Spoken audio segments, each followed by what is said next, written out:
All right, good evening, everyone. Tonight we have a special guest on the Man with One Eye channel. We have the experienced Optimist. I've been knowing this guy for probably a little bit less than a year. We've talked over the year and gotten to know each other somewhat and found out we have a lot of the same beliefs, ideals, and experiences in life. Um, I really appreciate his content.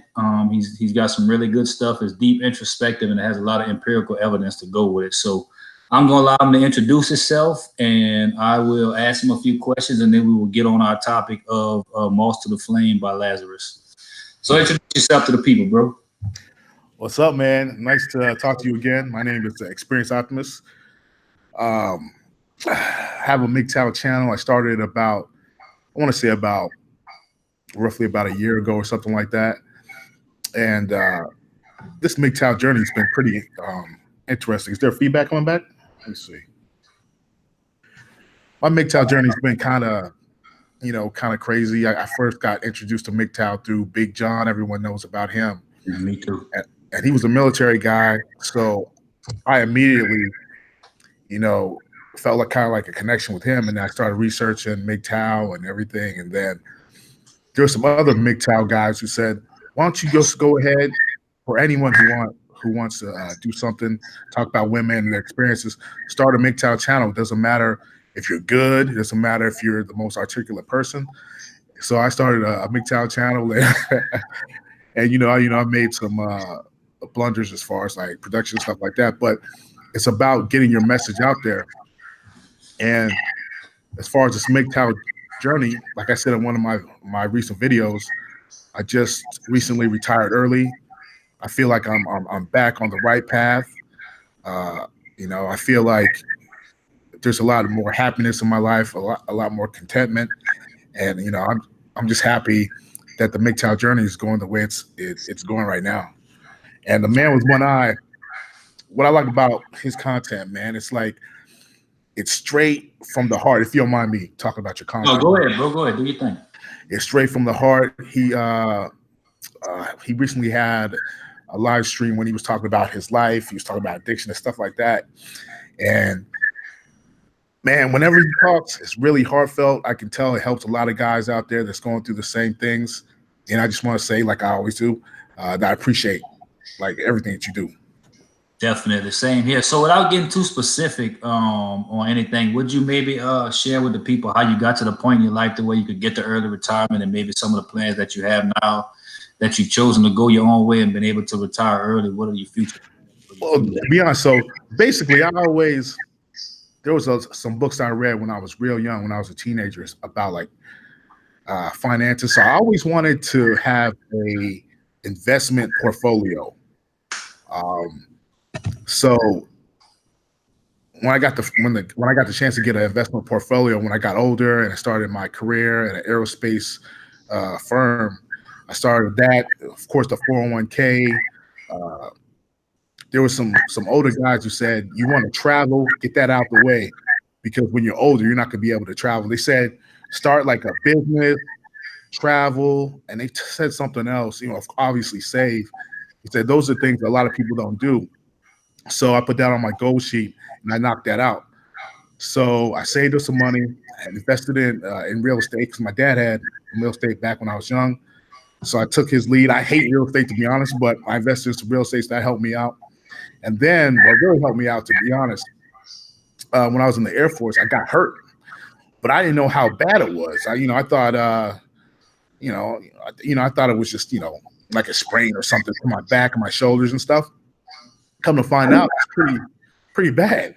So some other military veterans, they were like, hey, man, you need to go to a VA and get that checked out, man. And I was like, I don't know, man. I can go get some stem cell. I didn't want to be a pussy, right? Uh-huh. And they were like, I met some guys. They were like, dude, that pussy thing, thinking that you're like too tough, that's going to screw up your life. And I was like, man, and I put it off for years.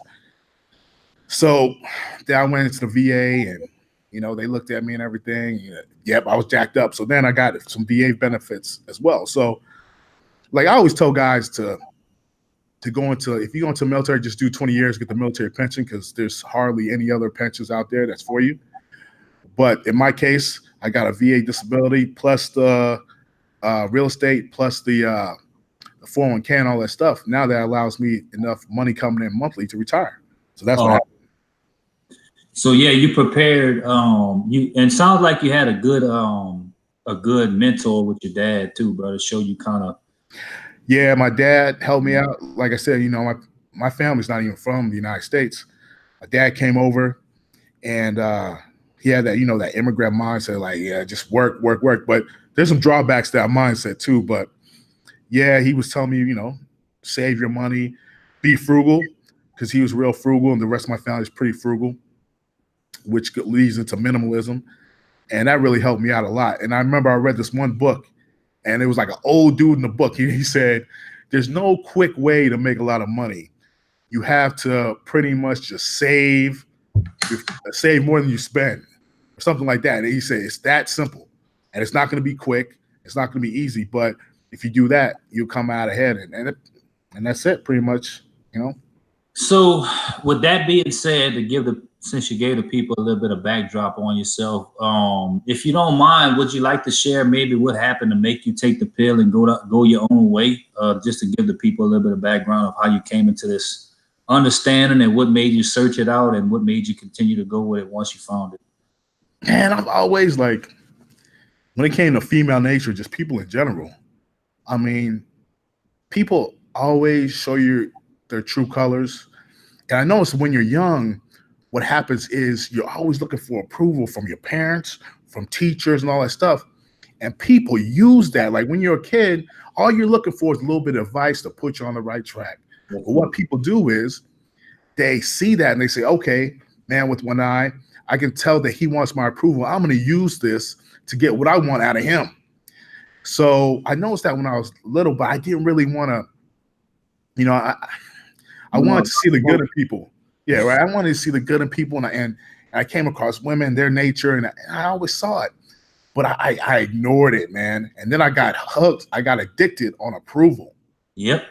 I got it big time, right? So everything like stemmed from that. So I would say number one, I was hooked on approval. Number two, then I was hooked on sex, and then a distant third, I was hooked on like the other ancillary type stuff. So I'm going through life and I'm noticing this stuff, but I don't want to. I was afraid, man. I was afraid to go a different path, man. And I was thinking about it. It's like if you imagine you're walking down a path, this is your starting point, and then there's a path to the right and there's a path to the left. Now, the path to the right, everyone's going on that path, right? You go to the left, which is your purpose and your values and all that stuff. You don't see anyone on that one. So you're like, okay, well, I'm going to go down the right, right? So I went down the right and everyone's there. You got the hot chicks there. You got the partying. You have the people just going down there that you're kind of cool with, the shady friends and all that stuff. Mm-hmm. And you keep on going down this path. And then after a while, you start realizing you're losing yourself down this path.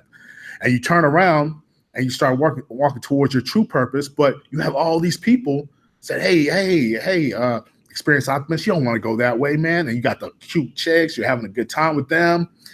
So then you're like, and then you just get lost going down that path. So that's basically what happened with me. I kind of got lost. And then at some point, I kind of took the plunge.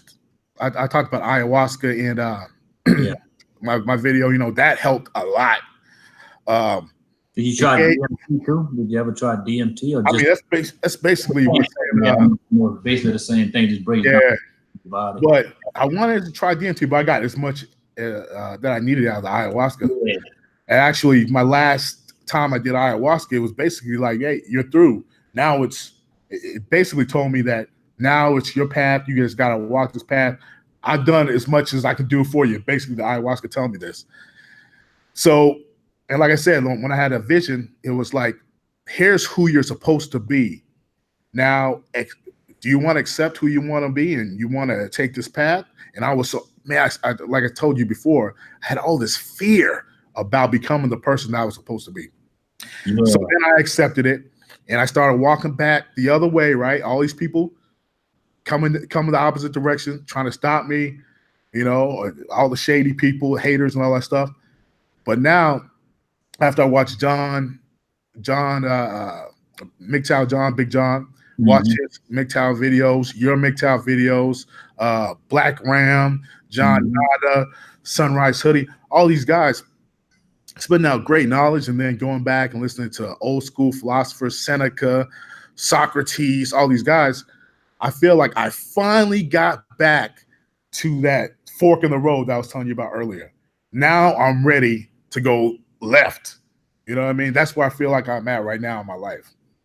So you basically had to experience all of the other stuff and come to the realization of the futility of all of it to realize that you wanted to go into a different direction to see what was possible if you went against the grain and did the opposite of what everybody else was doing. Absolutely. I had to get over that fear, man, and get over that addiction to, the wanting people to like me and all that stuff. I had to finally get over that addiction. Yeah, and I think, I mean, even if I look at myself, and I think a lot of guys here, I mean, I understand sex is a very important aspect of a relationship, but if I look over my life, really and truly, I've had sex with a good bit of women and everything like that, but like for the most part, like having sex with someone you don't have an emotional attachment with never really did anything for me. It was just like with my own hand. Where the trouble came in with me was when I would get involved with someone, which hasn't been very often, when I would get involved with a woman who I thought shared the same sentiments as me toward her, and I would start having sex with her, and then I would start getting the visualizations of a future, and this person cared about me and loved me because my thinking and my masculine mind told me and tried to trick me to believe that if this person is doing all these things with me, i.e., vacations, living together, Mm-hmm. sex with me and everything like that, that this person felt and thought the same way about me as I felt and thought about them. Mm-hmm. Thing the pill showed me was if I just looked back over my situation with a logical set of eyes and didn't look at it through an emotional set of eyes, I always could see that it was never an even keel between me and that person. It was always me trying to make this person happy and me gaining happiness out of making this person happy that I could never make happy. And that's where the tumultuousness came in at. Is like, I'm trying to get this person to, I'm always seeking approval from this person because by this, me making this person happy, that's what makes me happy because in my mind, her being happy was the comfort aspect of it. And I think as men, we're not just looking for sex, we're looking for comfort, and comfort is supposed to come from the female, but now the female has turned to something different. Instead of a helpmeet, they become a competitor. So that's why they never happened. So whenever I saw that and I seen the futility and the waste of time that I did, because I mean, you can't get none of your life back. And I spent almost 4 to 5 years of my life trying to make someone happy that was impossible to make happy. So, with me, that just came to a point to where I had to understand like the person that I need to get validation from and the person I need to seek happiness from is myself. That's why I kind of been doing the things I've been doing for the last year and a half. And I mean, I'm pretty sure you got the same experience. I mean, it don't come without bumps and bruises. And I understand that most of us come to the pill and we believe that all of a sudden we're going to become this red pill renaissance robot where we're not going to ever think about women or anything like that. But what I had to tell people, and I'm pretty sure you could attest to this too, is that you can't be conditioned for 30 plus years of your life and then expecting a year or two for all the conditioning and all the programming just to be wiped away. That's not how this works. So maybe you could chime in on that and let the people know your thoughts on Yeah, absolutely. I mean, the thing is, it's not even just accepting female nature; it's accepting human nature as human well. nature. I Right? mean, and then accepting the parts you played in pretty much your own suffering as well. Yep. That's a tough one, man. That's a tough one to see, like how you put yourself in certain places to be around certain people who never really cared about you at all. Yep. And you know, like when you're forgiving yourself for that, that's a tough one. But I mean, just the human nature aspect in itself, and just not hating people, but just understanding that's how humans are. That really helps out. Fallible. All of us are fallible in our own way. So yeah, man. So recently I came across a video that you posted like about a week and a half ago, um, by a guy named Lazarus, and you gave him the credit in your video and was called Moss to a Flame. How did you come upon this guy and how did you come upon his content? You know what's funny? Apparently, this guy's been around for a long time. He has two friends, Element, and I forgot the other guy's name. but man, they have some really good videos. So a while ago, probably about 6 months ago, I linked to his video. I said, "Hey guys, you got to check this video out." This is when he was still called Messenger Rising. I said, "Hey man, you got to check this Moth to a Flame video. I mean, this is great." So then he closed his channel down because I was looking for the video because I listen to it every once in a while, and I couldn't find it. And I was like, man. So then I found out that he changed his name to Lazarus and reposted that video among some others. And I was like, okay, you know what? The way YouTube is, they may try to shut him down and all this stuff. And I was like, you know what? I'm just gonna copy it and put it on my page. My page is small, so my channel is small. So I'm like, the chances that they're gonna take that down, small to none. So I put that up on my channel just because I wanted guys to listen to this video, man, because it's packed with so much wisdom, truth, and knowledge that I know that it'll help out a lot of guys. So that's what happened.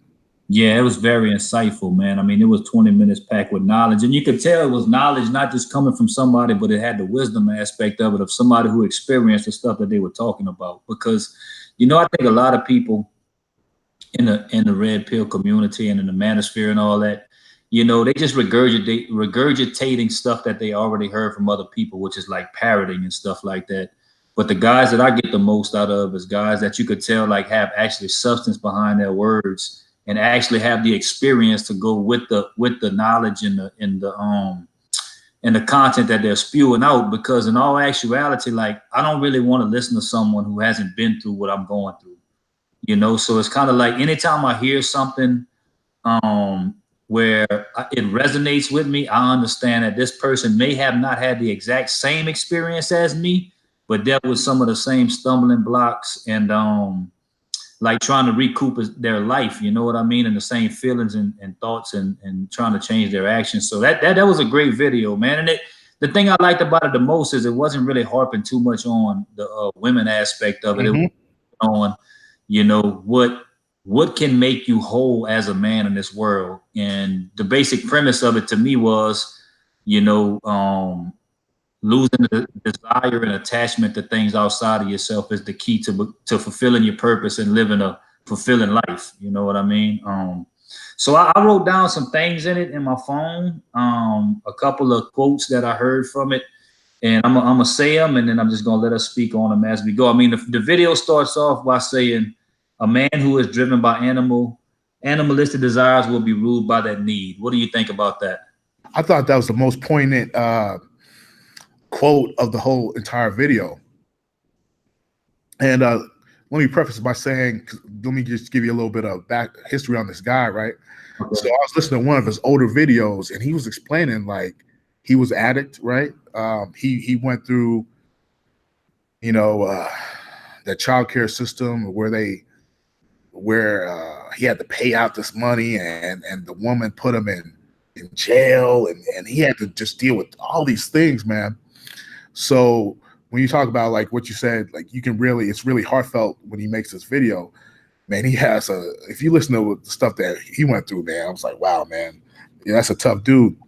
But as far as that quote, it's absolutely true, man. When you're addicted to sex and you're sucking down ecstasy and drugs all day, and you, like I said, you're looking for that approval and you have this need for other people to just notice you and accept you.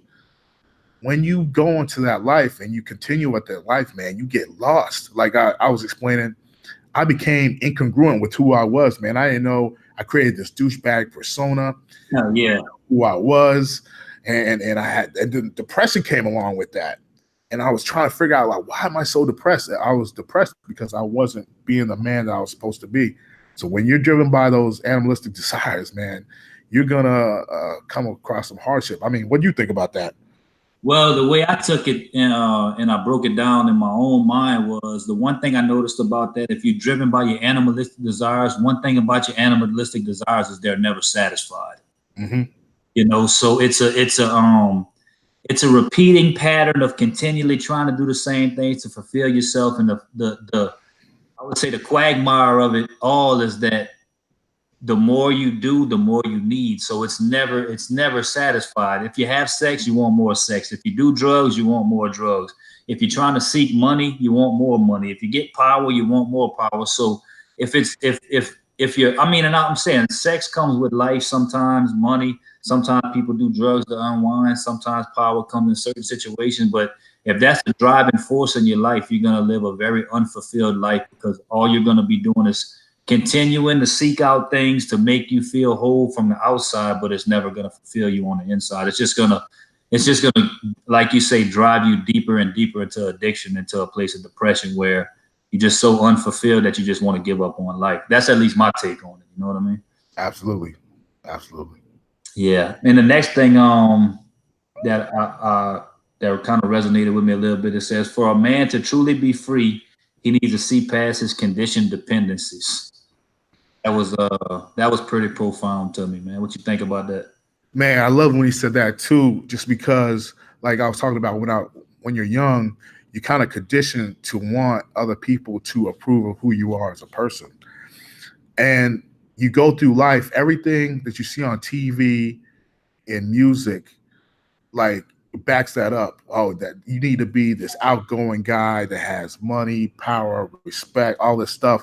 That's pretty much frivolous if you really look at it. And it, it it makes you feel inadequate when you don't Yeah. have those things. It makes you feel inadequate, and you continue your whole life Yeah. searching for those things and trying to be around those people that don't like you. So then once you're going on whatever journey you're going on, MGTOW, Buddhism, Judaism, whatever, and you can see past that stuff, then not only do you feel enlightened, man, but you feel like you're actually being productive, truly productive in life. You may not have all the money, you may not have fame and power, all that stuff, but there's a contentment that goes along with it and a wisdom that goes along with it that you can share with other people. What do And you I think? think, oh, I'm sorry. I think that's the hardest. I think that's the hardest part of this journey too. Is like unconditioning yourself, like to not feel inadequate, because that's what the world pushes on people. Like I could see the world that I live in, and just even the people I've been around in my life and stuff like that. Like everybody's so conditioned to think if you don't have these certain things, like this is the picture. This is something I noticed a while back. The picture that the world does for people. It gives you a false representation of a life that you can never have, and also shows that to you and tells you if you do this kind of stuff, you may achieve this life. But in all actuality, they know that you'll never get to that point because it's a false illusion anyway. And then they make you feel bad for not doing it, which makes you a harder worker bee, which makes you a part of, it's like all a trick when you can see it, man. When you can see past the illusion. Absolutely. And the funny thing is, now that I retired, right? I remember I was listening to this is back when I was young, like a teenager. No, I was reading some philosophy. They were like, man, you can be happy with just the simplest things, watching the sunset. And I thought that was a bunch of garbage, right? Yeah. But now, just the other day, I was retired. I'm retired, and I'm like, you know what? Let me just go walk up this hill, and it just overlooks Las Vegas, right? So I Mhm. walk up the hill, and then I get to the top. I'm looking over Las Vegas, and it was like the most beautiful thing ever. And it was cool. It was, quiet, and I got a lot of happiness from that. And it was so simple. But this is the things that I was overlooking the whole time, right? I'm 40 now. Yep. I was overlooking it for all these years, things like that. I mean, what do you think? Yeah, I mean, I'm learning to appreciate the small things and the small pleasures of life, which has been a hard adjustment for me. Because, like I said, with a background in addiction, man, I got so used to extreme feelings of euphoria to where it took, extreme things to make me have a good time and stuff like that. Where now, detoxing myself from extreme sex, extreme everything. Like now I'm just acclimating myself back to like the peace. Like I'm trying to push toward the peace and tranquility of an everyday monotonous life. You know what I mean? And it's been an adjustment for me. I mean, sometimes I do really good with it. I'll have like a span of 4 or 5 days where I'm just comfortable with the routines in life. But every now and then, late at night, whether you want to call it my disease or my brain or whatever you want to call it, it'll try to strike me down and start making, and it'll start the snowball effect of trying to make me look at all the things I think I may have lost out on, or all the injustices I may perceive have happened to me, and then it'll try to make me think, like I said, going back to like something's wrong with me. But I also could see it as I just been conditioned to think and feel that way my whole life. So it's like I'm breaking the chains right now by being by myself. You know what I mean? Because throughout my whole life, I was never able to be with myself. I was always either in someone's home or in a jail or in some kind of facility or living with a woman. Like for the first time in my life, I've been alone for an extended period of time, and I feel like it's been the most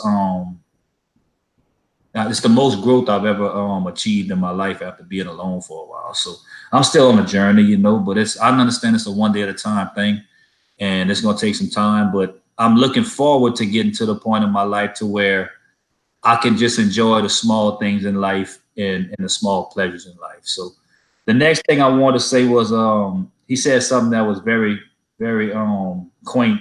He said, you end up paying a high price for faulty goods. Yeah, tell me about it. Right? I mean, I can with that also, you know what I mean? man, the high price for faulty goods.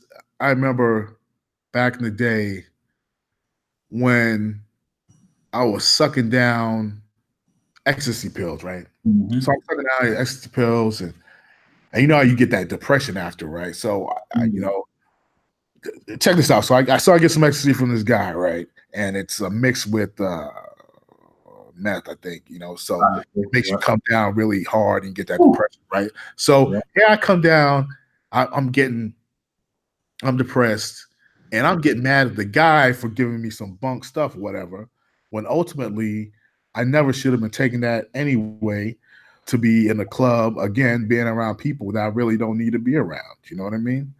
So that's that high price. And then here recently, my mind, it gave me a lesson on living.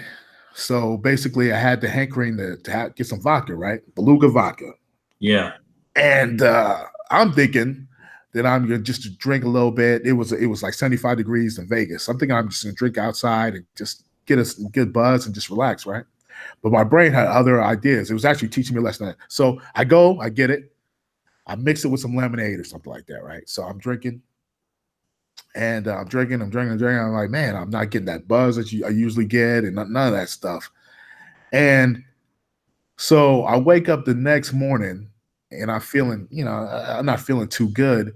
And it was my mind. I kind of got like this voice in my head, like my mind was telling me, so see, look, you didn't get that buzz, you didn't get anything because you no longer need it. That was the lesson that my mind was telling me. It's like you no longer need that crap anymore. You know, and the whole time that you were doing it back in the day, 20s, 30s, what you're getting out from it paled in comparison to something that you could have been doing that's more productive, you know? Absolutely. So so yeah, man. What Yeah, I mean, I've heard a statement similar to that, and I mean, it's been said around the rooms and stuff like that. It says the high price for low living, you know. And if yeah.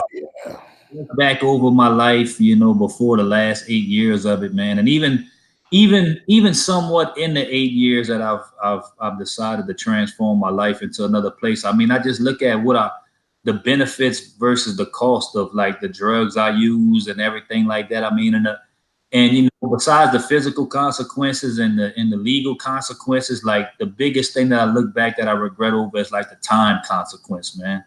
You know, my whole 20s, man, was just wasted in oblivion, you know, whether it would be being strung out on drugs or being in jail or you know what I mean, or you know, just being, you know, spending all my money and stuff like that. So it's like I don't really, you know, the physical consequences and the legal, it's one thing, but like when I really look back over, like I wasted some of the best, so-called best years of my life where I could have been, you know, forming wealth like you did to be able to retire and live the life I want to live as a young man.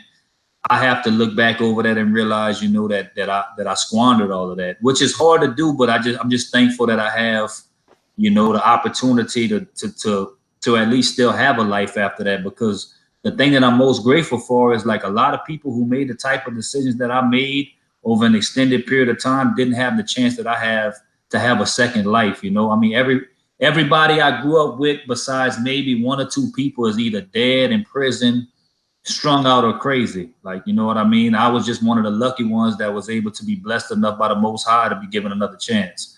And like, to bring it into my recovery life and everything like that, it's like just the time and stuff that I wasted on frivolous, fruitless relationships and dealing with people for a lot longer than I should have dealt with them, which caused emotional turmoil and confusion and all of these things. And when I could have just been working on my purpose in life instead of trying to make my purpose to make someone else happy.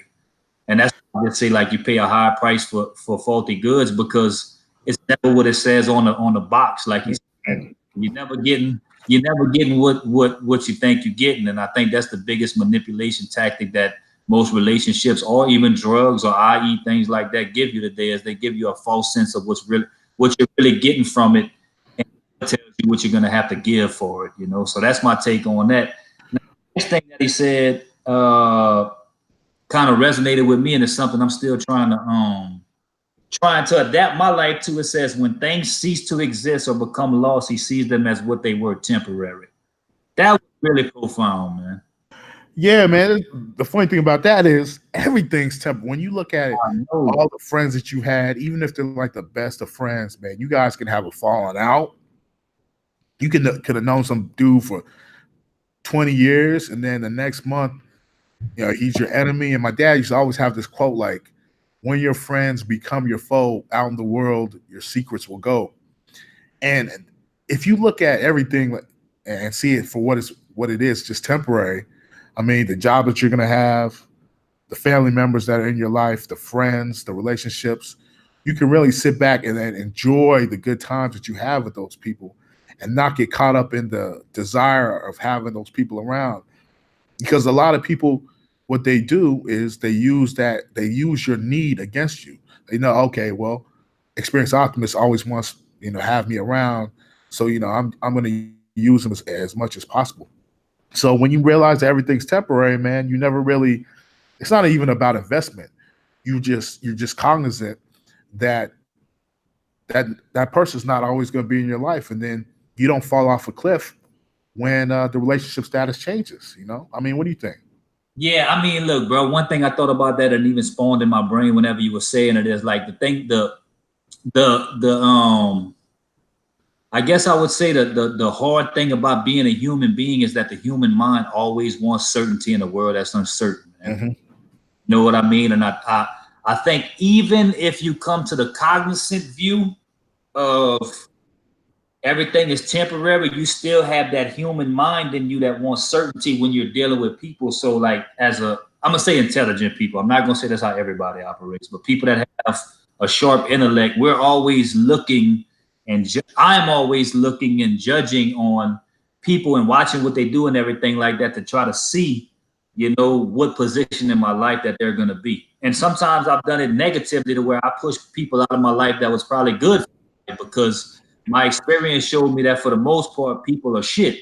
So even if I come across a good person, my radar is so high of trying to watch everything this person says and does that maybe along the way I squandered some relationships that could have been. Now, I'm not just talking about romantic, I'm talking about friendships, business relationships, or whatever. But like, when you deal with horrible people, and I've dealt with some horrible people, you become hyper vigilant in your, what I'm saying, associations with anybody. So, well, I guess the thing I'm trying to look at that is like, I understand things are temporary, but me wanting things to be certain throughout my life made me unable to enjoy the things that were there while they were there. If that makes any sense to you. You know what I mean? Absolutely. I think one of the big mistakes men make, including myself, is that when you look at a woman, man, you want to do something, whether it's sexual, whether it's emotional or whatever, you want to find some way to keep this woman in your life long term, forever. Yeah. And it doesn't work, man. And man, I was ready to like join a cult to try to learn like secrets, Yeah. especially spiritual and emotional manipulation to try to keep a woman around. So I mean, but once you let go of that, man, and it's like, hey, man, this is temporary. I mean, then You don't need to do that. And that's the thing when guys talk about dominating women and doing this and all that game stuff, which I want to ask you about. That's It's like crap. no one wants to be dominated, man. Like, I don't know one person who says, you know what, man, just dominate me. Even like the girls that's in the BDSM, they don't want to be dominated forever. You know No. what I mean? They used to, and they want you to do it in a way that they enjoy it, but they don't want you to be dominating. So they're gonna be like 72 years old and being dominated. So I mean, so I want to ask you about that as well. I mean, what do you think? Oh, I look at it like I'm not knocking nobody. I'm not talking down on nobody. I think everybody has their own platform and everybody has their own way of thinking and everything like that. All I have is my experience, and my experience when it comes to women is this: we 2019. We have so many avenues of getting in contact with so many different people that they know, that they don't know, that they dealt with, that they haven't dealt with, that may have more money than you, less money than you, more muscles than you, more all this. We know the facts. We know we live in the land of unlimited options. Okay, so you're gonna sit here and tell me that if you act a certain way, you are going to get a woman to behave to your standards just because you put on some kind of whatever bravado, alphaness, domination, all this kind of stuff, when she has a multitude of options that's not gonna make her do any of that. She can go and get with the simp blue pill dudes, because these dudes, a lot of dudes believe if they're just alpha enough, she won't bite on those options. That's not reality, man. That's not reality, man. Listen, bro, dudes don't understand women. I'm not gonna say I understand women all the way, but I understand this. Everything you think and feel as a man, they think and feel the exact opposite. So if you look at a woman for the way she looks, this is why men don't have as many options as women. This is just my theory on it, okay? Because men are physical creatures. We look at women and we look at them and say, okay, is she fit to have sex with? That's what we base everything on now. Some men can't get the kind of women that they want and they'll settle for whatever they could get. But a woman's view is totally different. A woman will deal with 15 different men for 15 different reasons. She'll be dealing with one dude because she likes to have sex with him. She'll be dealing with one dude because he's fun to go out with. She'll deal with another dude because he'll pay for everything. She'll deal with another guy because when she's not getting attention from the guy that she wants to get attention from, she'll get attention from him. It's like they deal with men for different reasons. So these guys go about it thinking are like them. They're not like us, bro. They're not like us, bro. I said a story last night. I made a video today. I was in a Narcotics Anonymous meeting last night, and this young lady shared, and the meeting was on being fully independent through your own contributions. And she sat there and blatantly said that she's never been independent through her own contributions because she's used sugar daddies and men her whole life to facilitate her life. And she said that men because they look good. I never dealt with men that I liked. I dealt with men that were fat, ugly, whatever, as long as they had a fat wallet. And now that I'm trying not to do that anymore, I'm still not independent because I'm living on Social Security and child support. That's the reality. So I didn't make that shit up, man. Somebody said that shit last night. Yeah. You know, so these guys, I mean, and if they are living that life, I want to see receipts. I want to see the quality of females you're dealing with. I want to see what they look like. I want to see what they got going for themselves. If you're dealing with some dirt rocks and you dealing with boogers and you think you're doing something, you're doing nothing. You know, I don't believe the hype, man. I don't believe the hype, man. Yeah, I don't believe the hype either. Absolutely. Yeah. I don't believe the hype, man. I look at my own life and I look at my own experience and I look at these dudes portraying this image and I'm like, they ain't no different than me. And if I ain't living like that, I know you ain't living like that. You Yeah. I was maybe I'll get a little off topic, but I was just watching the Bishop Don Magic Wand. Yeah. You seen the women he had with him? Come on. Yeah. I saw the DJ Vlad. Because back in the day, man, I thought pimping was cool because I thought somehow you had power over the woman, so you keep them in your life long term, right? I thought, okay, if you act like this, they'll never leave you. But then I saw like the what's the thing that they go to every year? The pimp convention or whatever, the players ball. Yeah, the players ball. So I saw that, and I was looking, and they showed the women inside, and the women were not good, man. And then they showed Don Magic Wand, and the girls that were with him were horrible, and then every woman in that players ball looked like they smoked Newport 100s, man. Yeah, I was like, man, I was like, no, this can't be. This can't, And then he had a interview with DJ Vlad, and he said he had 24 illegitimate kids, if not more, and that some of his kids were pimps and some. I mean, I was like, is this really what man should aspire to be like? Not at all. Is this the goal? So, man, I look at it like this. I know, like, I don't have any children, and I'm pretty sure you don't have any children. Right? Yeah, I don't have any children. People always try to ask me about kids. Man, you're not. How can I miss and want something I've never had before? Yeah. I try to explain that to them. It's like, you don't want kids? Well, how can I want something I never had? Like, I think, oh, I just wish like, bro, I never had kids, so I don't know what it's like to have kids. So I don't sit around and think to myself, oh, if I don't have a kid, I want to have some kids. Man, that don't even cross my mind, man. I'm all right with it, bro. Like, I wouldn't want to have a kid today in the society I live in, because I ultimately know that the kid could be used as a weapon of mass destruction against me. Yeah.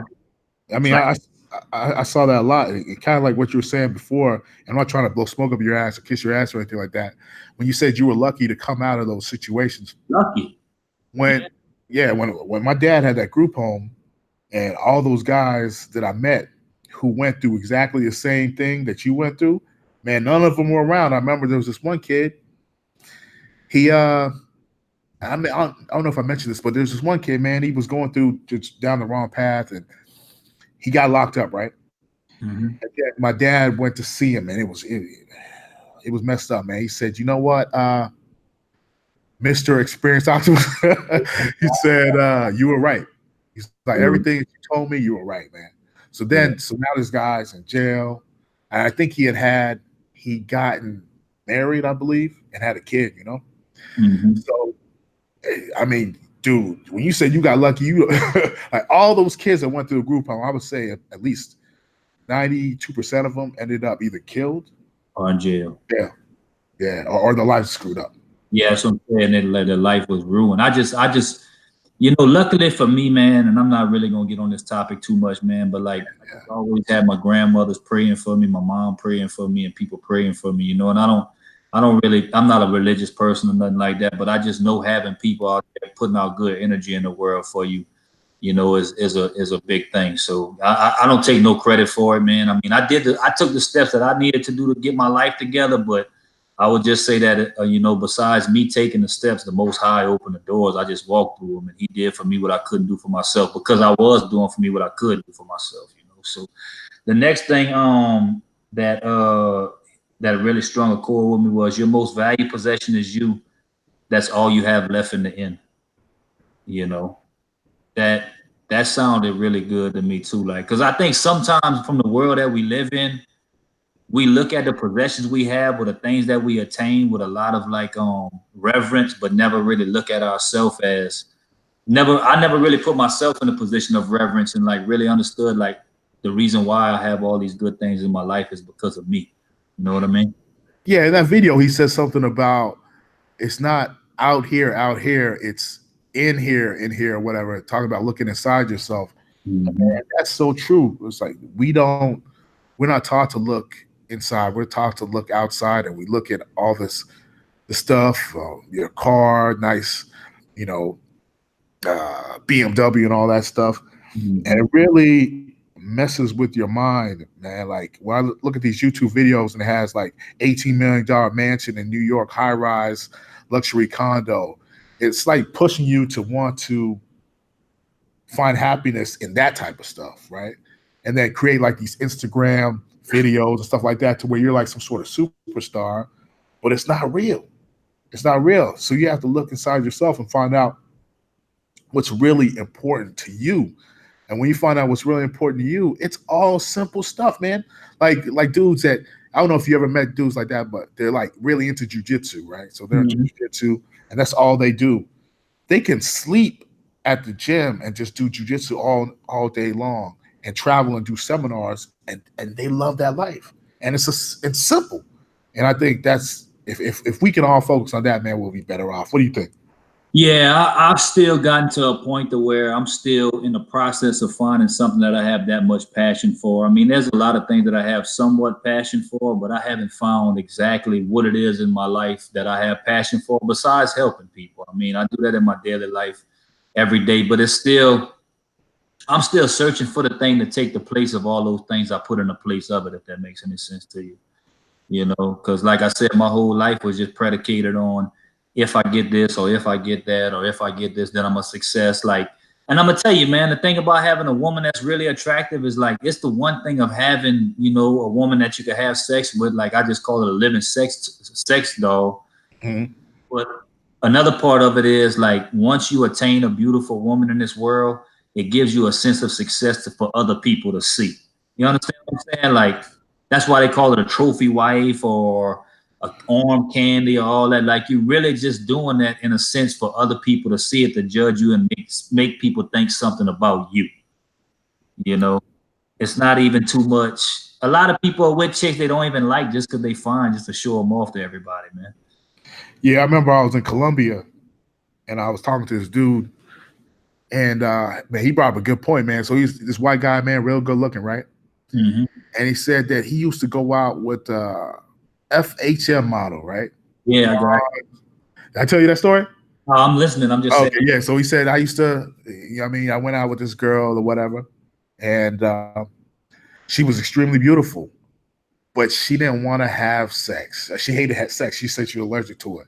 So he's like, here I am, a guy. I got my own business. I'm walking around with this model. Everyone's like, oh man, you're the man with this hot chick. And then, but she made his life miserable because she always complained about sex, and it was always a hassle, right? And then he said he had this buddy, and his buddy, same thing as him, business, all that. And he said he was with this hot, super hot chick, and that made his life absolutely miserable. And he said, but she was a hood ornament. Yeah. Everywhere he went, like dudes would be like, "Yo, man, she's so fine," blah blah blah, blah. And she was hood. So and then he said, "Do you want to be the guy that only has a hood ornament?" And I was like, "Ah, damn, that makes a lot of sense, you Makes know." perfect sense, man. It'd be like you putting a Rolls Royce Angel on like a yacht like a gremlin or something like that. You know what I mean? Like, yeah, I get it. But another thing that he said is despair is just suffering without meaning. You want to talk about that? Whoo, that's a yeah. Well, Yeah, just I'll let you take that one.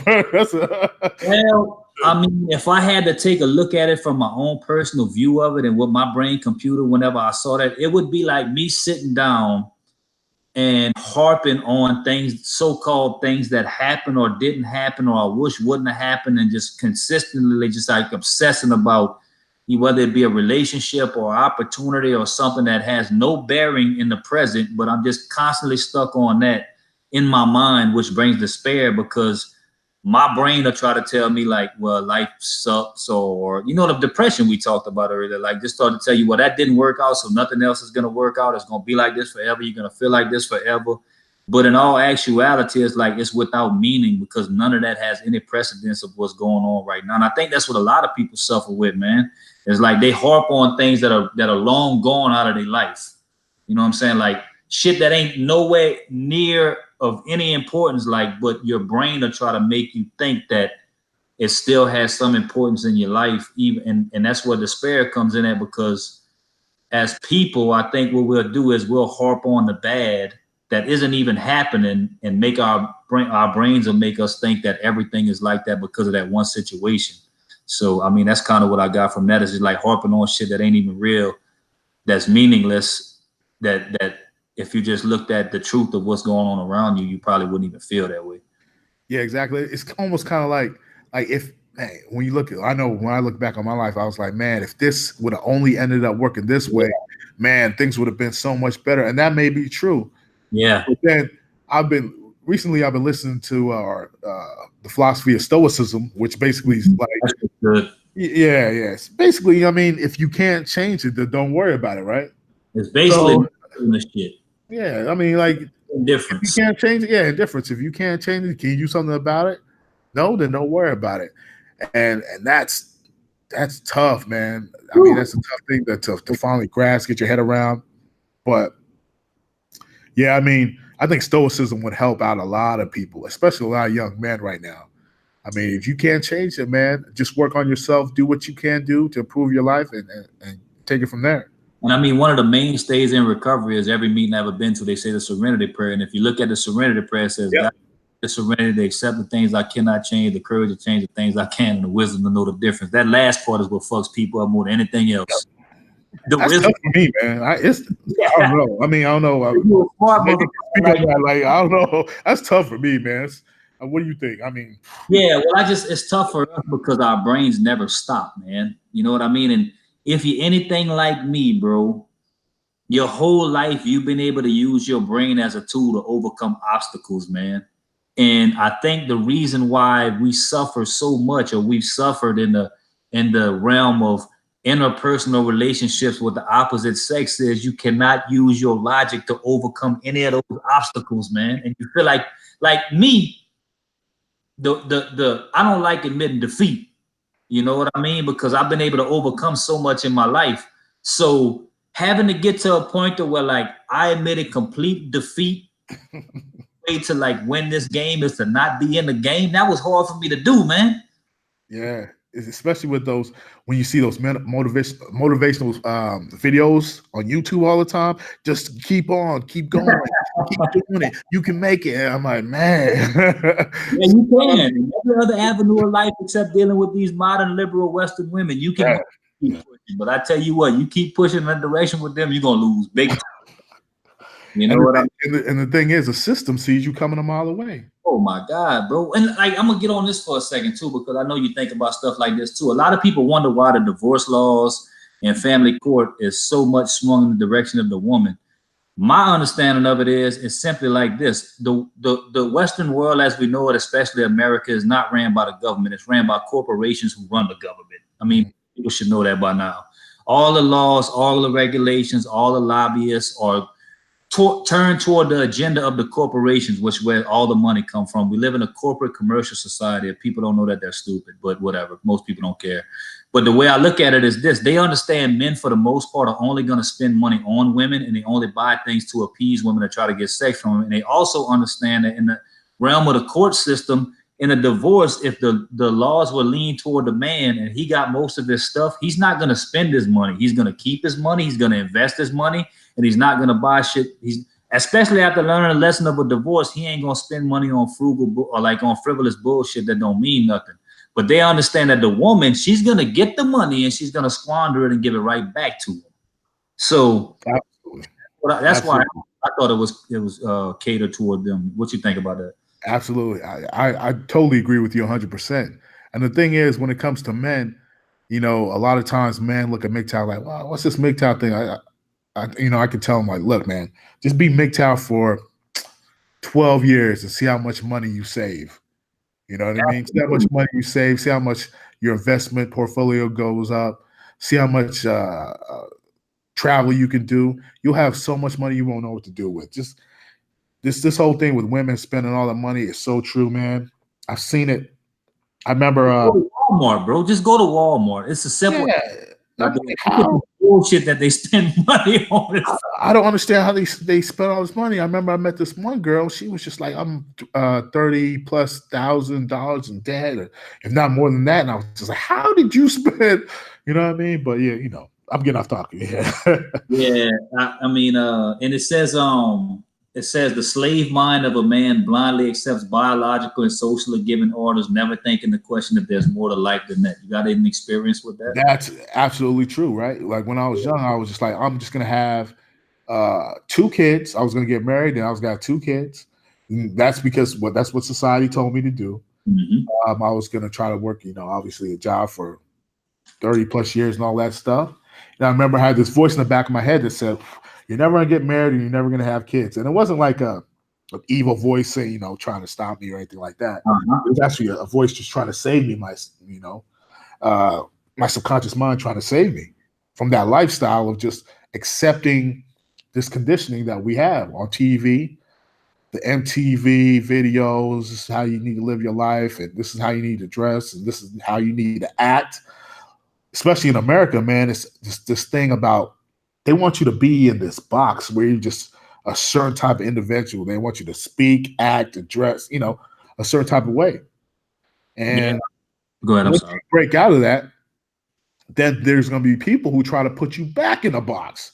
So then you start questioning yourself, like, well, maybe I do need to be that person. And then so many people become that person and they're miserable. But the thing is, for freedom, you have to go against that and be that person that you know that you can be. And that's hard because you kind of lose focus and lose track of who you were supposed to be in the beginning. Like when you're young, you kind of know. But then when you reach like 26, so like that, you kind of lost, man. Yeah, where am I going? What am I doing? I haven't achieved what I thought I was going to achieve when I was a young man, and now my life has gone in a totally different direction. So, where I'm going, what am I gonna do? And the thing I've seen, bro, is like I got a lot of acquaintances. I'm not gonna say friends because I have very few friends, but I got a lot of associates and acquaintances that I deal with. And what I see about them is I have a couple of acquaintances that have really good jobs as far as like being a tugboat captain or stuff like this, and they have to work all the time and they're never home for their wives, quote unquote, to enjoy a $400,000 house, $100,000 vehicle, a $2,500 dog, and their wives consistently buy things to compete with the other wives to have for. Like if you buy a $25,000 boat, I gotta buy a $30,000 boat. If you get a $2,500 dog, I gotta get a $3,000 dog. If you got a Nissan, whatever the SUV is, the Nissan SUV, I got to get a Cadillac Escalade. So it's like it's a competition with each other, and they act like they're friends, but they really don't like each other. Like their whole goal is to like one up the next person. And the husbands are suffering for this because I'm like, well, you work 300 days out of the year. There's only 365 days. And then don't you want to enjoy the fruits of your labor? Like, why don't you just work half the year? And the wives are like, no, don't tell him that. We got debt. We got to pay for this. He can't, I'm crazy, bro. Like, so I just don't even really go around people too much because, I stir up trouble without even trying to stir it up. You know what I mean? I noticed about that too is like, you have to stay away from those people. It's dangerous. Those people, they're dangerous. They'll pull you down, man. They'll like turn on you, man, and then try to screw up your life. They might call. I know you have that your profession. They might call and say, "Hey, the man with one eye, this guy coming around. Yeah, please arrest this guy." I mean, they'll try to make your life a living hell once you decide to break outside of that mode. Yeah, and the thing about it is, like, I always see the spark in their women's eyes, though, because on the slick, like, it turns them on to know that somebody, like, knows what's going on and stuff like that. You know what I'm saying? They're not used to seeing a real man. Like, they're not used to seeing someone who really knows what's going on. Like, they're not used to really, like, seeing someone who understands the game and realizes, like, they don't love us like we love them. They just not used to that. So, it's just crazy. But another thing that it said is when power and control are given over with no responsibility or remorse. Like, that's a thing that I really understand, like, about the world that we live in today. Like, when you give over power and control to people that's not supposed to have power and control with no responsibility, who have no remorse, it's gonna just decay everything around us, man. Mm-hmm. You know what I mean? And I mean, you know who I'm talking about when I say that, like, because the thing about it is like I would say probably the most glaring difference between men and women is like the empathy aspect of it. I mean, don't get me wrong. You have evil men out there. You have sociopathic men. You have, you know what I'm saying? You have evil men too. But for the most part, man, like men have empathy. You know what I mean? So we think about how things are going to affect other people before doing them. But if you look at the modern liberal, you know what I'm saying, narcissistic Western female, bro, like they move with impunity, man. Yeah, that's true. But one thing I would say, the liberal female, absolutely, but the conservative female as well. Yeah, they might not move it as, but I'm saying 95% of them. Yeah, absolutely. You know what I'm saying? So it's now the scary part is you can't turn a liberal woman into a conservative woman, but a liberal woman can turn a conservative woman liberal. That's the dangerous part about it.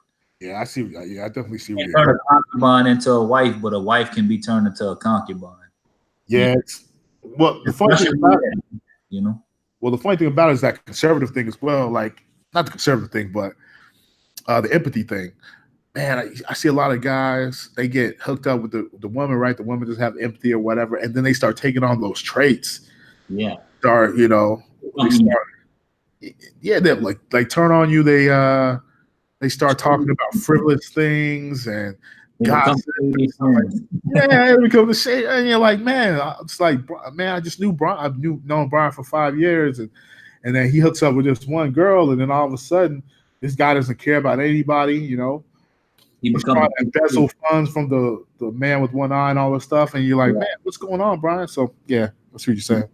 Yeah, now this part here is something that these two quotes right here is where it started to get kind of like in my head, man. The first one says, "Man's purpose is to not serve the weaker sex when they don't serve him."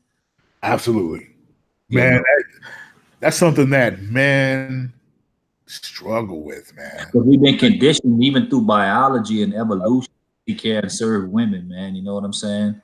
Yeah, it's like the goddess thing, right? It's like you kind of see him as a god, and it's so weird, man. Because when you're with them, they'll lie. Like I say that every woman always does this at the bare minimum. They lie, they manipulate, and when there's something, when you're trying to discuss something with a woman, if it doesn't match with what she's feeling emotionally, where she can't deal with it, she'll try to change the subject, which I can't stand because it creates a problem, and then that problem is in the relationship, and then you can never fix the issue. But yeah, when you're looking at her, she's like, she seems kind of like a goddess to you, man. Like, I mean, the way she talks, the way she dresses, the good times you have. You might go to a waterfall with the girl. You have like a great time. Like everything is just, and you're like, man, this is what I'm talking about. This is what life is about.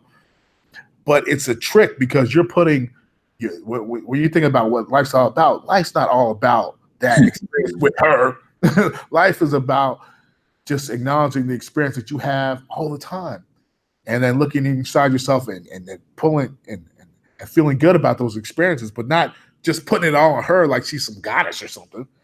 And well, yeah, because the whole part about it, and I think this is the hard part to really understand, is that even though she was the outside stimuli to make you feel like that, you feel all that on the inside. Exactly. That's it. So I think the hardest part for me to do, at least, is to tap into how to create those feelings on the inside without having to have any outside stimuli to make it happen. That's hard, man. It's hard, bro. I know, man. I haven't got nowhere close to mastering it or even coming close to. But the next thing that he said that really, really, really struck me, and I even commented on your video, which really spoke to me, man, and really made me take a look at myself. It said, "These weak and helpless men all sharing the same women, taking their turn over and over again, worshiping the females they pretend to despise." Yeah. Yeah. Bruh. That was Bruh. Absolutely. I see that a lot with a lot of guys, and of course, I've done it myself. I remember being in that gauntlet, man, of like dealing with a woman that you know is dealing with other guys, and they do the chip, running around from this one and this one, and you just waiting your turn, and you get your turn, and you turn last. I've been there, man. And then whenever they're not around, you just talk bad about them, act like they ain't shit and all that, but really in the back of your mind, you just wait for them to come back and get some more of that match, man. You know, I've been there, bro. It made me take a real look at myself, like, yeah, bro, you still got some work left to do, man. Yeah, because you want to be the select guy. You want to be that guy. It's like, yeah, it's she's coming back to me. Yeah. But like I said, it's like with the women being the shady friends. It's like that shady friend that's coming back to you when he wants some money or he wants to get in the club to holler at the models again.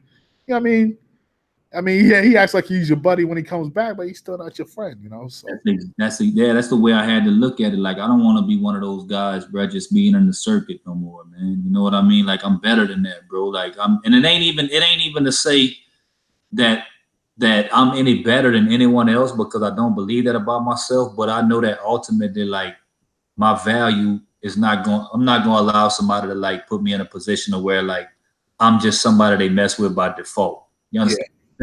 Yeah. Like, I'm your go-to, because I've had women tell me stuff like that. Like, yeah, the next boyfriend that I get, like, I'm not going to tell him we were together or whatever. I'm just going to tell him we like best friends. So like, if I creep or what, like, I just like, man, bro, like the stuff. And the thing that I really had to take a look at is like the things that a man will do to capitulate and to placate a woman that he done got some vagina from 1,000 times just to get it 1,001. Like it don't make no sense to me, man. You know what I mean? Like I looked at it as like you like I was trying to recapture that feeling in the beginning, but even the last interaction that I had with a girl that I was with, like it wasn't the same. Like her butt didn't feel the same. Like it just wasn't the same anymore. You know what I mean? Like, and I think people deal with each other again and try to recapture the beginning, but it never goes back there, man. After the damage has been done and the revelation of who that person is shown to you, you can't look at them the same way you looked at them before. Yeah, that's the crazy thing. And then here's the deal that a lot of guys do, myself included. You'll at the end, you might go and get a little tipsy. And then when you get tipsy with the girl, it's kind of like you're going back to the beginning. Yep. But then as soon as the alcohol runs out or whatever, that high the buzz goes away, then you come crashing back to reality, man. And like Jamie Foxx said, blame it on the goose, blame it on. But look, something else he said was he was talking about like being alone and then dealing like with like either being an individual or part of the collective. And he said men that are part of the collective often stab their brothers in the back to get somewhere. Like I understand that too, man. Yep. Like you know, when people in the rat race and the dominance hierarchy and stuff like that, like if you dealing with people in a corporate structure or any kind of structure or anything like that, that's why I like curtailed myself to have my own business and stuff, so I didn't have to nobody. You know what I'm saying? But when you're dealing with a corporate structure, I remember a rap song one time. A guy, I'm trying to. This is not going to be verbatim. It's going to be paraphrased, of course. But it's like money and pussy. Show you the truth. You want to see how real your homeboys is, then introduce these two. You know what I'm saying? Basically saying money and pussy will always show you the truth. If you want to see how real your friends is, then introduce these two. That shit, bro. You bring pussy around, motherfucker. You bring a bet like that. That's why I even watch videos where dudes like, look, man, if you got a woman, bro, keep her away from the men in your circle and all that, bro. Because you might think these dudes are your friends, bro. But if you got a bad chick, bro, they all gonna try to smash you on the slick. And if you got some money that y'all could get together, like they're gonna always try to get at you and stuff. So that's why I just try not to deal with people in those avenues, man. That's why I made that video about strategic isolation.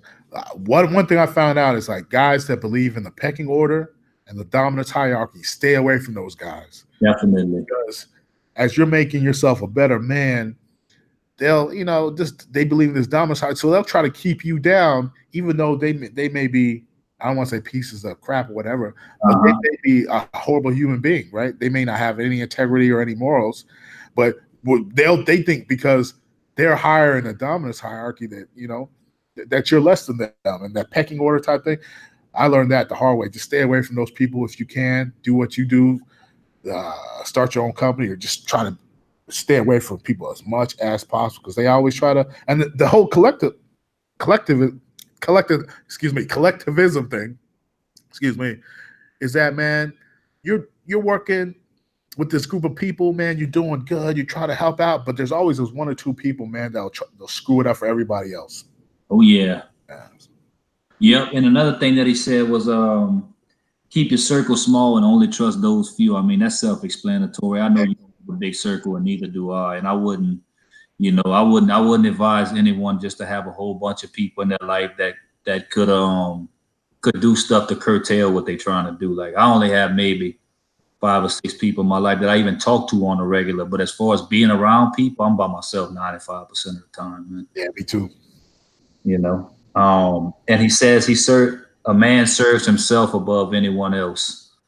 You have to do that, right? I mean, but that's hard. Getting to that place where you do that is very difficult, because everything in life tells you to do the opposite. I remember back in the day, I had this dream. I used to have this dream to where I go and help out a village of people, right? And like a flood comes, and then I stay back and I stop the flood. I save everybody else, and then I'm dying, right? Like something happens, I'm dying, and then the people come and I say, I say something with my dying breath, like keep living for me, or something like that, right? Then they elect a monument to my existence. I used to think that, doing stuff like that, it would be cool, man. Sacrificing myself for all these other people, but that's not what you're supposed to do. You're supposed to serve yourself first, and then you can give more to a lot of people that way. I mean, what do you think about that? Well, the way I look at it as like as a man, your nature is to be a giver. I mean, even if you look at your physiology and everything like that, you're just made to be a giver. So throughout time, men have always been the givers. Societal things that are going on now and how crazy the world is and everything like that. That's why he talked about like not trusting your nature, because your nature is to give, but to give today or destroy yourself. Like if you give too much, like you'll destroy yourself by giving to others. So like you have to go against that. And that's part of going your own way, is realizing that like giving is futile today. You know, back in the day, if you gave, you got something for your return. And I'm not saying you should do something expecting something in return, but like I'm not really into giving to people that are only going to use my goodness against me and try to destroy me because of my goodness. Like I'm not into that. You know, I'm not sacrificing for myself for people that hate me. You know what I mean? That makes any sense to you? Yeah. You know, and it says, and I know that this is something that you understand, and I'm still trying to deal with too. It says it takes patience and discipline to overcome loneliness and boredom. Yeah, that's and the thing is, what's funny is you can learn to be your best self when you're alone. You know, when I put those quotes on my videos, whatever, a lot of it's about loneliness. And I remember I was in LA, man, probably the loneliest city, one of the loneliest cities in America. And I remember I was there, man. I was so lonely. I was surrounded by all these people, man, but I was so lonely, man. And I had like suicidal thoughts, and you know, I was looking, you know, to go to the club and all this stuff just to shake off this loneliness. But loneliness is the time that you take for yourself. You're supposed to come to terms with who you are with that loneliness. You're supposed. Yeah, I'm sorry. Go ahead. I mean, well, I'll just real quick.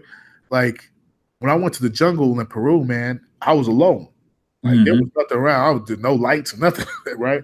So I had nothing but me and my thoughts. And I pretty much just read a book and enjoyed nature. But just being alone in that scenario, it really helped me understand who I was. And so many men, it's hard for them to do that.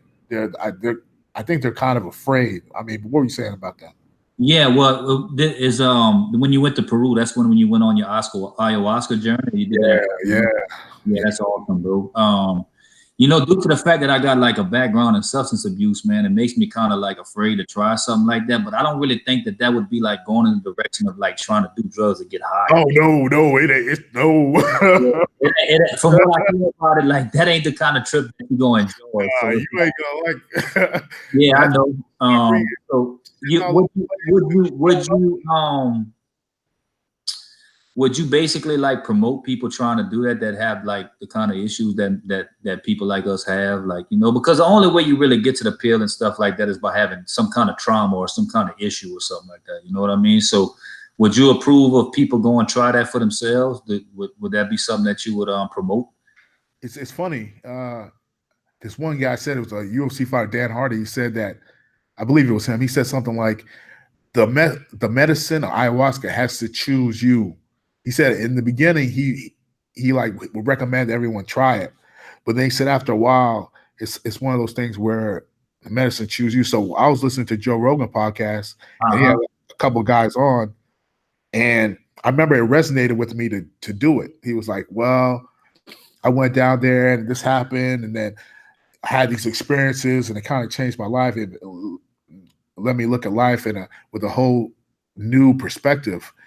And I remember thinking to myself, yeah, man, this is something I need to do. And so that's what made me do it. And I think if it's one of those, if it's one of those things that's calling to you, you should definitely do it. You know what I mean? Right. So would you say it was overall good? It was good for you? Man, absolutely, man. It broke me out of it broke me out of that conditioning. Like I took it a while ago, but it still helps me. One of the things that really helped me do, it really helped me reconnect with that with my intuition. You know, like as you get older, like you lose, I mean, you lose that intuition that you had, like looking at things that may be bad for you. Yeah, you kind of like override it after a while. You're like, you know, my intuition doesn't know what he's talking about. I'm gonna go ahead and do this stuff anyway, and then it comes and bites you, right? And what it helped me do was reconnect with that intuition. So now when something's like, hey man, you shouldn't trust this dude, you shouldn't do this, you shouldn't go here, You then believe? I believe it, and I don't do it, and it's really helped me out. Yeah. Yeah, another thing that he said was the purple pill is only a placebo.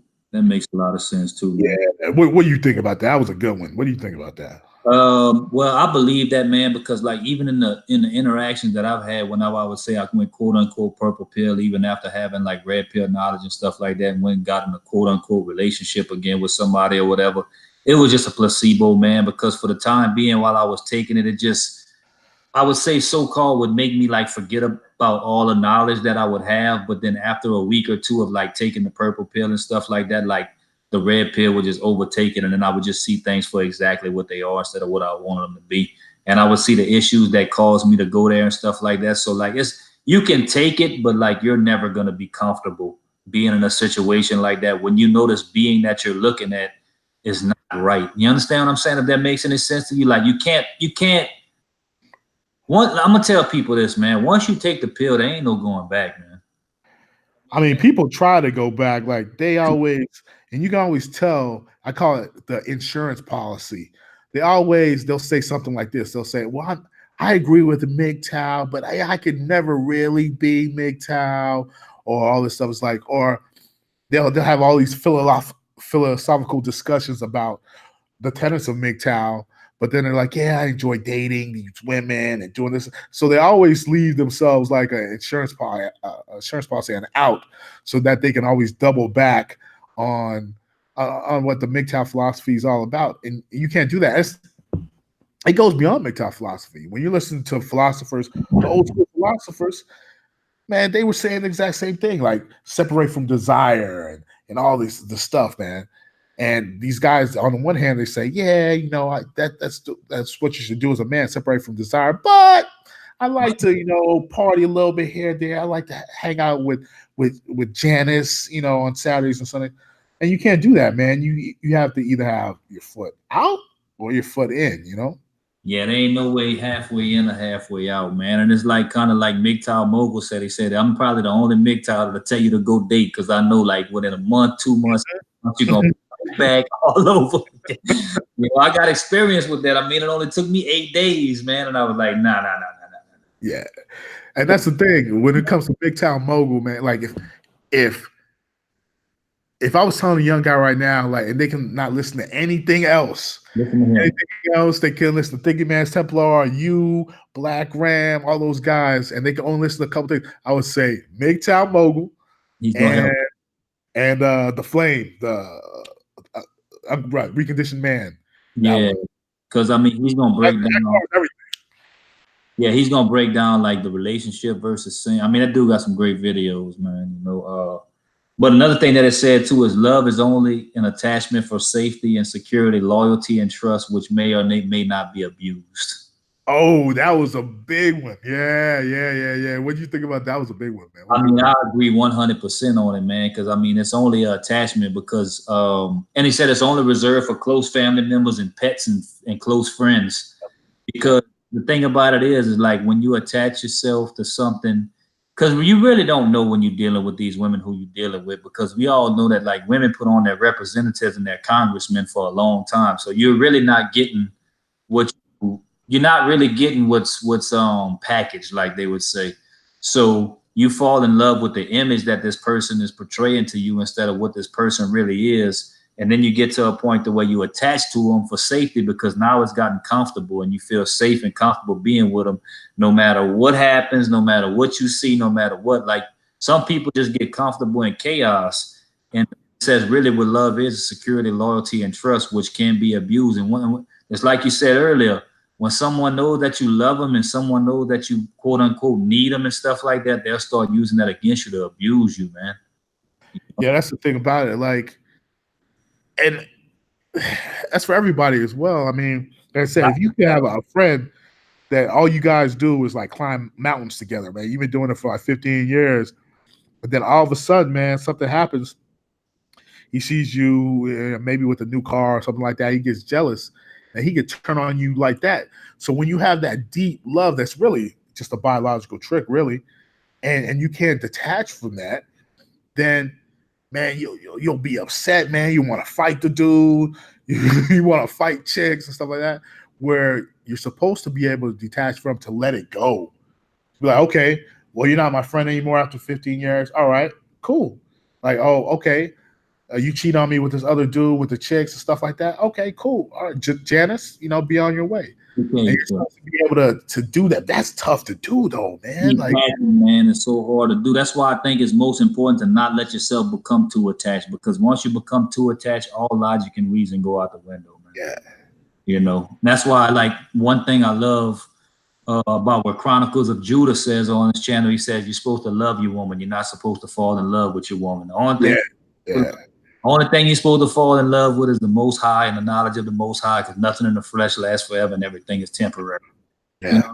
When you can really like equate that to your life and really start like understanding that, because it's one thing to see that, it's one thing to hear that, but it's a whole nother thing to like understand it, comprehend it, and apply it. Because the thing about it is like, I know even in my life, bro, I've gotten a lot of wisdom and a lot of knowledge over the years, but the application part of it is the most important part. You can know all this stuff, but if you don't apply it to your life, it's meaningless.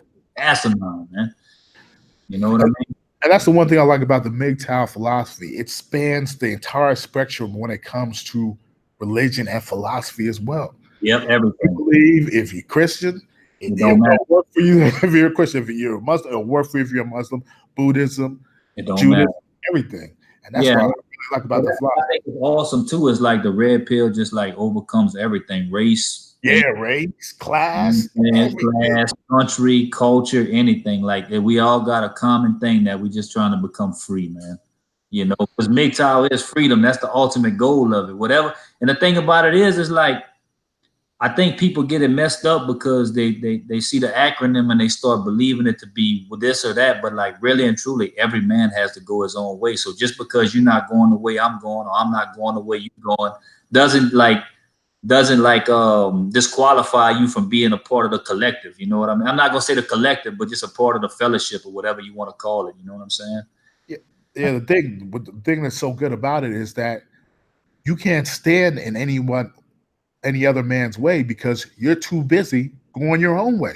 Yeah, like I ain't trying to nobody. No hate and no animosity towards any other guy, because that guy has to go his own. Like, you could try to go his path, but it's not gonna work for you. It's not gonna work for you, exactly. Yeah. And I think the really part of it is like a lot of people that hate on it and everything like that, they just never got to experience that traumatic experience in the bush yet, to where they got to take that shot. Once you catch that shot in the bush, once that sniper hits you in that bush, your hands up. You know what I'm saying? To be like, okay, well maybe. That's why I don't try to push it on people. Like, I had a problem in the beginning. I was trying to push the pill on everybody, but I started to realize like the only way that you could really give it to somebody is if they open for it. And usually the openness comes when they get, you know what I'm saying, something disloyal happens to them, or their girl cheats or leaves them for no reason. Then they open for discussion after that. You know what I mean? So the funny thing about it is I used to laugh at MGTOW. I remember when I first saw it on the Roosh forum or something like that.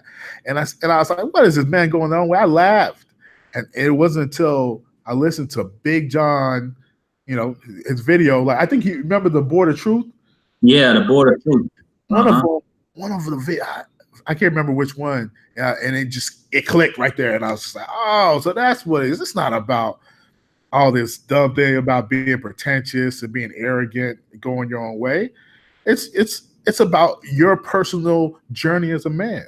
Yeah, one of them was the price you pay for a relationship. One of them was like marriage versus girlfriend versus, you know what I mean? That just and then I mean he just, like what resonated with me so much with him was like he was explaining the person that I was in a relationship with while I was in a relationship with him, and explained to me what was gonna happen to me if I continued forward in a relationship.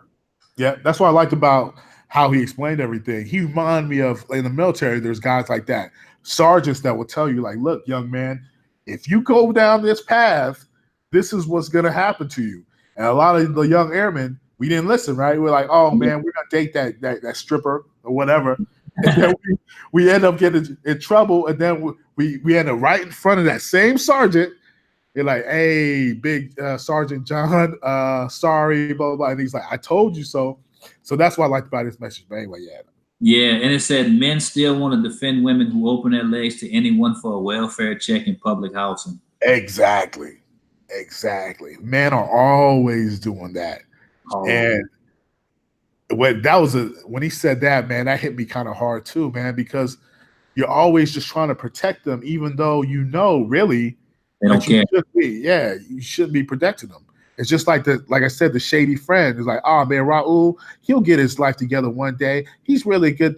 Raul, man, he's selling drugs, man. Hey, nah, man, but he has a lot of potential. You remember that? Those dudes, hey, he has a lot of potential, blah, blah, blah, blah. And then what happens? You keep on supporting the dude, and then what does he do? He always turns on you, right? Yep. So Same thing in the situation with the relationships, man. Like you their number one staunch supporter, and then they end up hating you in the end and acting like you're the bad person, man. Like it's crazy, man. But it is what it is. It says they also want everything. They want you to give them everything you have until you have nothing left to give. exactly. That's the life story of a lot of men. You know? That's the story of most men. Like you give and you give and you give, and you actually, like I said about that dream I had about saving a village. You kind of like want to do that. Like you want to sacrifice yourself for what you think is the greater good, but it's not. I mean, what are your thoughts on that? Yeah, I mean, I've dealt with people, man, where like as a man, you just got to learn how to like regulate the give button, man. You know what I mean? It's like, I mean, even in my life today, like, I got people in my life that I support, I mean, and try to help and stuff like that. But when I get to the point of where seeing like helping you's hurting me, that's when I got to just cut it off, because like helping someone else shouldn't put you in a disadvantageous position.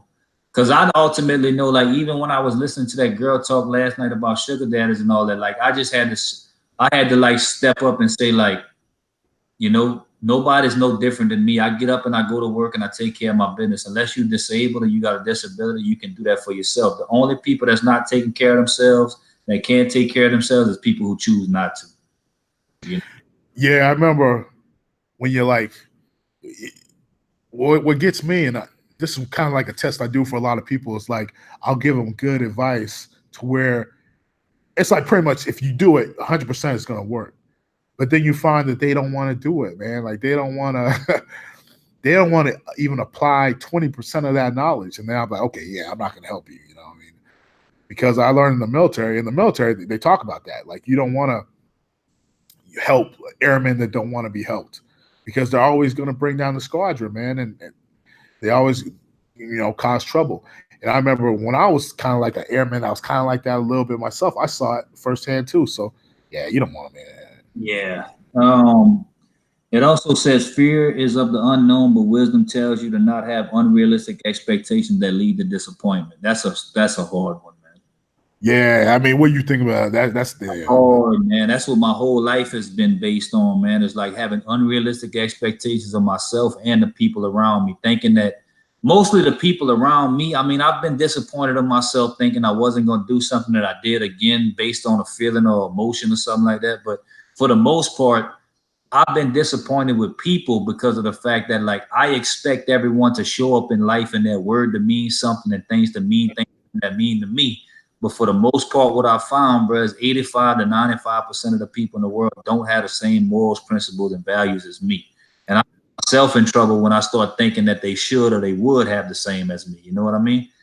absolutely, man. That's why, man, I'm right there with you. But the thing is with me, I was just like, man, after a while, I just said, you know what? I'm practicing strategic isolation. I'm not Yeah. even dealing with those people. I'm done, man. I mean, I Yeah. don't think I have enough left in me to deal with that anymore. You know what I Yeah, I don't mean? have the energy for it no more, bro. Like I'm getting old. I'm about to be 38 years old, man. I don't have the and get up and go that I had when I was 28, man. You know what I mean? I just don't have. I don't feel like I have the mental energy for it. I got the still do anything, but I don't have the fit. Like I don't have the mental and the emotional energy to deal with that kind of stuff anymore. You Yeah. know. Um. It also says if you want to break the cycle you in, you got to die. That makes a lot of sense too. You know. How so? You mean reinvent yourself? I don't get Yeah, that. I mean, I even look at it in the sense of like I had a thing happen where like my Facebook page and everything, which I don't have no more, which they eradicated. Like I went on my Facebook page and I took off every personal picture I had on there. I took off my bio. I took off my information. I took off everything. And I went from being who I was to making my Facebook page the man with one eye. And all I did was put red pill content videos on it until they eradicated my page. So like what I had to really do was like I had to kill that old dude that I was because that old dude was trying to kill me. You understand what I'm saying? I And I had think to really turn into the man with one eye and not just like be that as my avatar, but like that be who I really am. And then send out the avatar when I got to be in business and stuff like that. You know what I mean?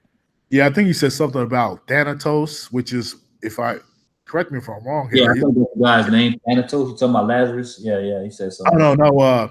He says he was talking about Thanatos. I'm talking about like reinventing yourself because he was that. saying that I think Thanatos is the god of death in Greek mythology. Whatever. I think so. I think so. Yeah, he was saying that he's lying to you, like he's trying to push you down the path of death as opposed to like self improvement. And you do have to reinvent yourself, man. I got rid of all my social media. I got rid of all that garbage. And I remember being hooked on like when I was on Facebook and stuff, being hooked on like responses and thumbs Yeah, up and all that stuff. And it's it's just one big trap, man. You got to reinvent yourself. yeah. Hold on one second. I'm gonna get my battery.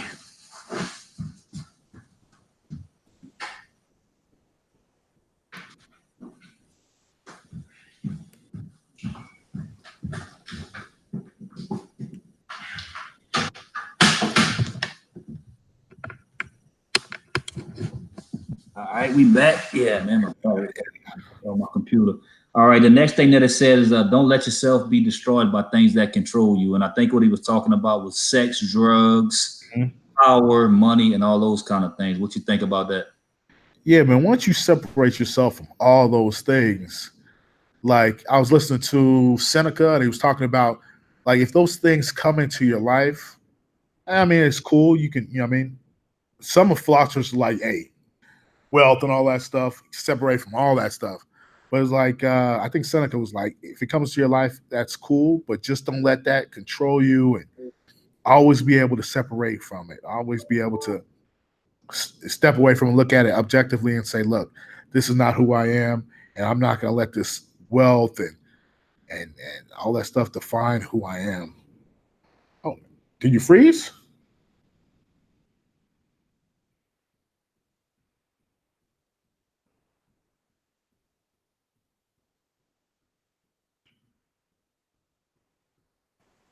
Can you hear me?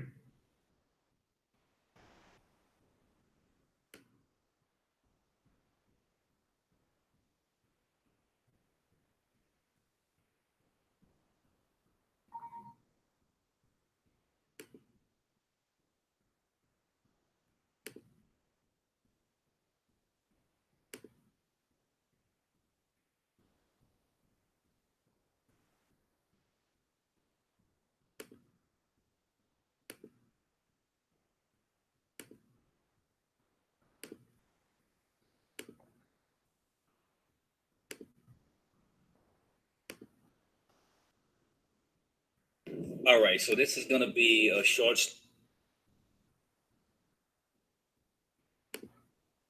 All right, so be a short.